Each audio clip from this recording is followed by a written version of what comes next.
अंधेरी रात, एक बेकिनारा समंदर, तूफानी लहरें और एक इंसान अकेला एक मछली के पेट में, सांसें थमी हुई, रोशनी का नामो निशान नहीं, और फिर भी उम्मीद बाकी है। ये कहानी है एक नबी की, एक आजमाइश की और एक ऐसी दुआ की जिसने क़यामत तक के आने वाले इंसानों को रास्ता दिखा दिया।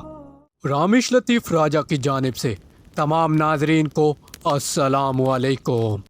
ये वाक़या हज़रत यूनुस अलैहिस्सलाम का है, वो नबी जिन्हें अल्लाह ने एक सरकश कौम की हदायत के लिए भेजा। ये किस्सा सिर्फ एक मौजज़ा नहीं बल्कि सब्र, तौबा और अल्लाह पर कामिल यकीन की अजीम मिसाल है। आमतौर पर लोग कहते हैं कि वो मछली के पेट में 40 दिन तक रहे, लेकिन इस्लामी मुस्तनद रवायात में इस मुद्दत का कोई वाज़ेह तयन नहीं।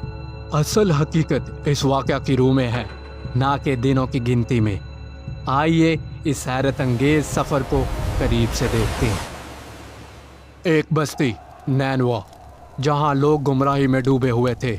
हज़रत यूनुस अलैहिस्सलाम इन्हें बार बार एक अल्लाह की तरफ बुलाते, एक अल्लाह की इबादत करो वरना अजाब आएगा।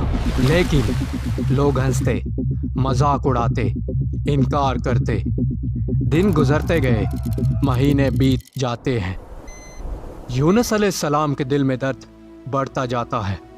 आखिरकार वो अल्लाह की इजाज़त के बगैर ही बस्ती छोड़ने का फैसला करते हैं। यह एक इंसानी लम्हा था, एक नबी की आजमाइश। वो शहर से निकलते हैं, पीछे छोड़ जाते हैं वो कौम जिसने सच को ठहरा दिया। समुंदर के किनारे एक कश्ती तैयार है। हज़रत यूनुस अलैहिस्सलाम इसमें सवार हो जाते हैं। इब्तदा में तो सब मामूल के मुताबिक होता है, लेकिन फिर आसमान से हो जाता है। तेज़ हवाएं, बुलंद लहरें, कश्ती हिचकोले खाने लगती है।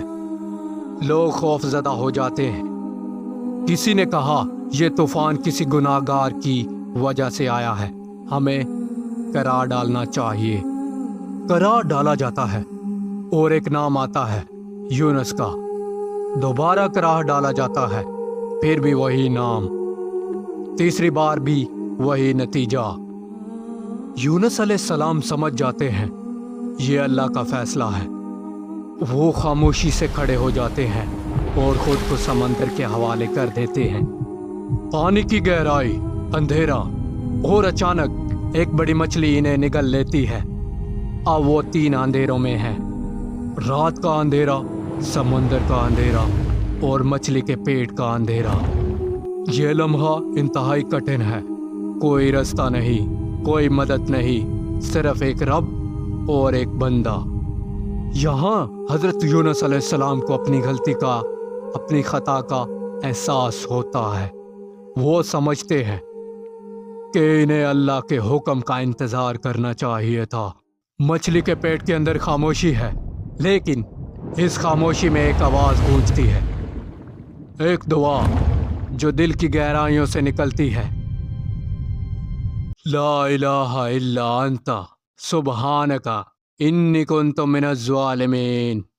ये अल्फाज सिर्फ ज़बान से नहीं, रूह से अदा होते हैं। हर लम्हा, हर सांस तौबा में बदल जाती है। अल्लाह ताला फरमाते हैं अगर वो तस्बीह करने वालों में से ना होते तो क़यामत तक मछली के पेट में रहते। यहाँ वक्त की अहमियत ख़त्म हो जाती, चाहे चंद लम्हे हो या कई दिन।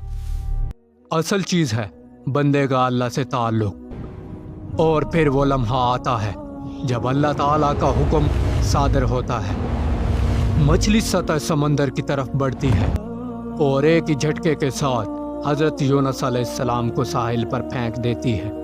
इनका जिस्म कमज़ोर है, जल्द नाकस हो चुकी है और वो एक खाली मैदान में है, तन्हा लेकिन महफूज। अल्लाह ताला अपनी रहमत से एक बेलदार दरख्त उगाते हैं जो इन्हें साया देता है, खुराक देता है, सुकून देता है। ये लम्हा सिर्फ निजात का नहीं बल्कि अल्लाह की बेपनाह रहमत का इजहार है। हज़रत यूनुस अलैहिस्सलाम की ये कहानी ہمیں سبق دیتی ہے۔ پہلا، کبھی اللہ کی رحمت سے مایوس نہ ہوں۔ دوسرا، غلطی ہو جائے تو فوراً توبہ کریں۔ تیسرا، مشکل سے مشکل وقت میں بھی دعا کا دروازہ کھلا رہتا ہے۔ آج ہم بھی اپنی زندگی کے اندھیروں میں گھرے جاتے ہیں، پریشانیاں، ناکامیاں، تنہائی، لیکن اگر ہم بھی اسی اخلاص کے ساتھ اللہ کو پکاریں تو نجات کا راستہ ضرور نکلتا ہے۔ یہ دعا صرف یونس علیہ السلام کی نہیں، یہ ہر اس انسان کے لیے ہے جو اندھیرے میں روشنی تلاش کرتا ہے۔ سبسکرائب